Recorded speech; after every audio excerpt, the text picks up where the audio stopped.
Hello everyone, I'm Drunvalo Melchizedek, and I'm here today with the Mitchella Hedgese crystal skull.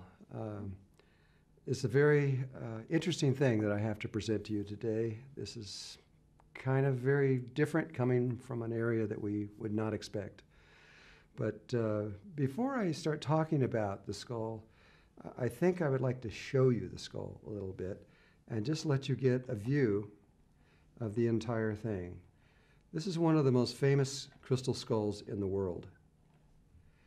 And nobody really knows where it came from, where it was made, who did it. There's all kinds of theories and ideas and understandings, and they all have problems. We really don't know. It has been suggested by various people who are in this, who should know, that it came from deep into Atlantis sometime. We don't know that for sure, but what I do know is that the skull went to the protector of this skull, which is Bill Holman, and suggested that the being inside of this skull wanted to communicate with me. And so I went into communication with the skull, and it had something that is for you, for the ATIH students. It has something to say to you. And so I'm going to try my best to convey what it was trying to tell me, that it wants you to understand and to know. So in the long history of this crystal skull, it has been in the hands of probably many people. Nobody really knows this, and we don't know how many beings have been in here. But at one point, what the skull told me was that there was a time when the Knights Templars entered into here. Perhaps only one of them, and there is a suspicion that there's more of these that are around the world, some of them hidden, some of them maybe have been found now. And this, when that happened, a change took place in its purpose or its reason, at least for now. It may change again. Who knows? 10,000 years from now, it may be something else. But what I was told was that the Knights Templars, and you have to understand, when they began, when it first started, their purpose, their sole purpose for existing in the very, very beginning, was to protect the Christians from the Druids. So if you know that history, there was a line that ran across England with 64 stone circles around it. And in those 64 circles, they were eventually converted to churches, Christian churches. And so to get the Druids to go to these Christian churches, they did some very interesting things, actually. They took the exact center of the circle, which was the most sacred place in that circle, and they made that exactly where they put the Christian altar. And so that's where they did their prayers and everything else like that, hoping that that would bring the Druids into the Christian church. But the Knights Templar, their purpose in the beginning were to protect the Christians from the Druids, because the Druids were trying to stop them from going there.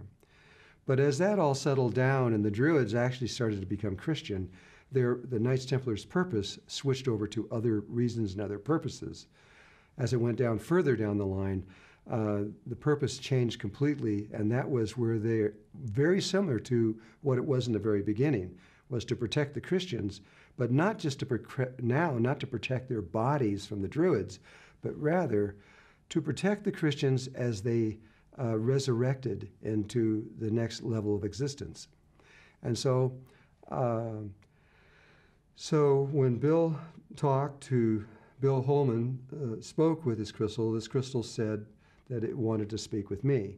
And so I went to his house, and he very graciously allowed me to sit with the crystal and to speak with it.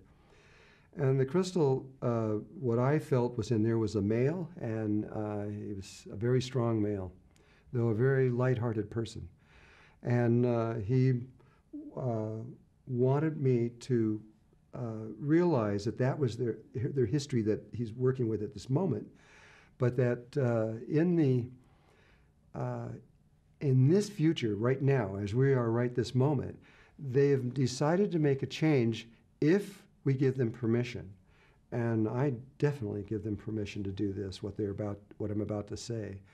They said that just like protecting the Christians as they ascended into resurrection, he understands what we are doing with the last 90-degree turn and exactly how we're making this cross and moving into the next level of existence. We're doing the same thing that the Christians are doing, just a little differently. It's a different pathway.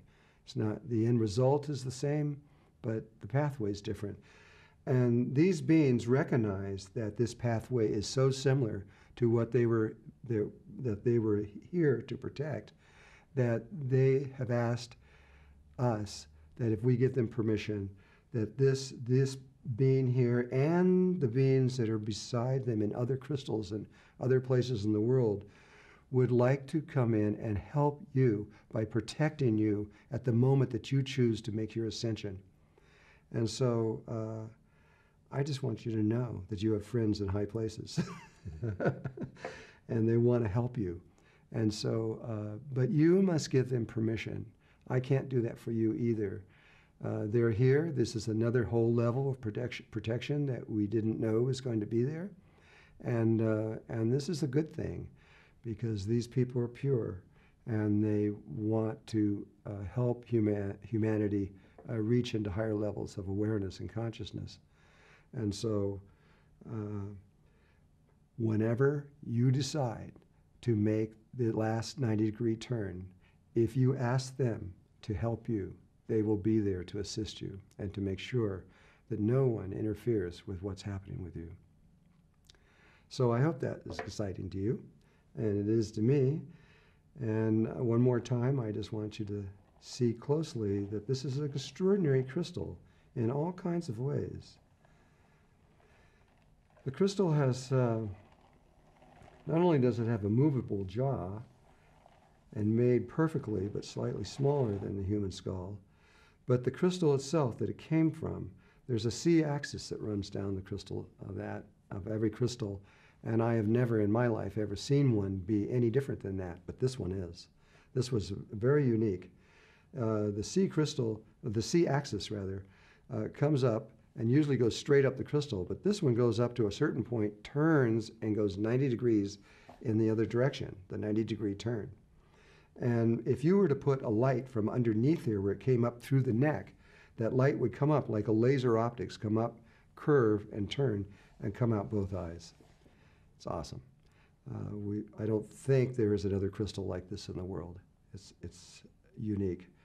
And I don't think you're going to find any pure people on earth that, to assist you and help you. So, my friends, if you choose to make that last turn, it is up to you. You must give them permission. But if you wish, they'll be there to help you. So, thank you.